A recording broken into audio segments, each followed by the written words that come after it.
For this project, we have decided to focus on communication for a specific audience, the visually and hearing impaired.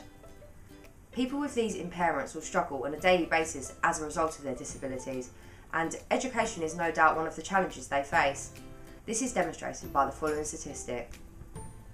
Just under 1,000 pupils with visual impairment as their primary SEN were entered for GCSE examinations in 2016. Of these, 43.1% achieved 5 or more A-star to C grades or equivalent, including English and Maths, compared with 57.4% of all pupils. We believe this shows there is a lack of support in the education system for these children, and this problem needs to be addressed. Children with a visual or hearing impairment require more one-on-one help when learning, which can inevitably become frustrating for some children, especially those who are keen to learn independently. There are many revision products available for maths, but there appears to be a gap in the market when it comes to products for the disabled. Therefore, in this project, we have aimed to design revision tools a blind or deaf child could use to learn maths in a self-reliant way, as other children are able to. We have chosen 2 topics so you can see how different concepts could be communicated through various methods, such as Braille for the visually impaired and deafblind, and sign language for the hearing impaired. We have also tried to make the revision guides entertaining, for example with video, so they are interesting for the children using them.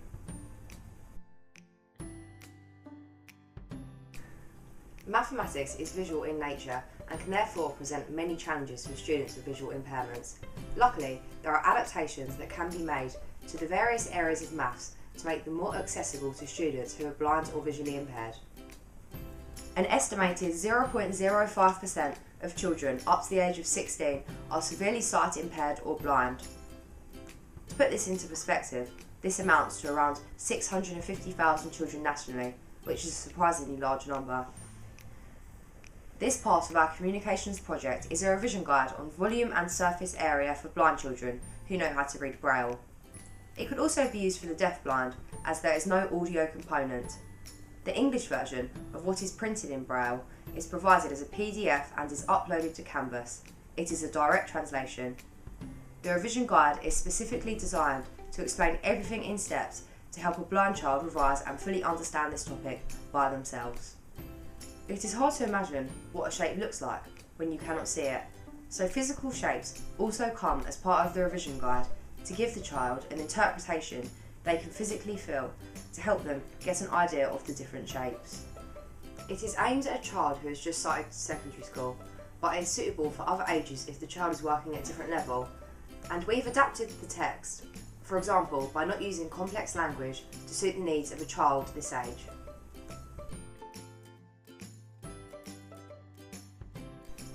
From this section of the project, we have learned that children with visual impairments face many difficulties throughout their education.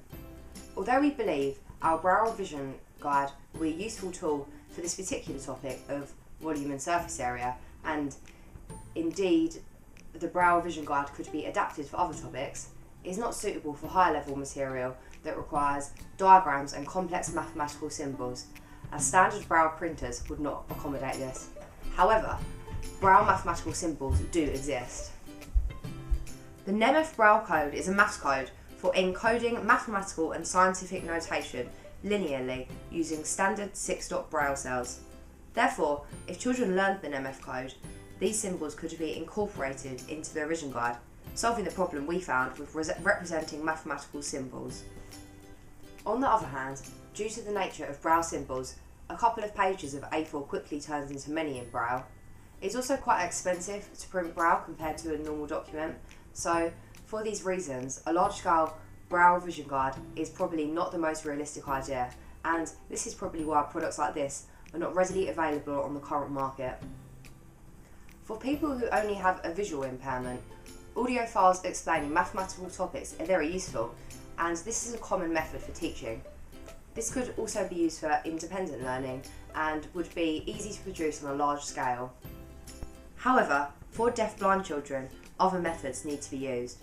One method for creating diagrams is tactile printing. On screen is an example of this. This uses a special paper called swirl paper to make embossed diagrams that can be interpreted with touch. This could solve the issue we found with the difficulty of having diagrams on a Braille document.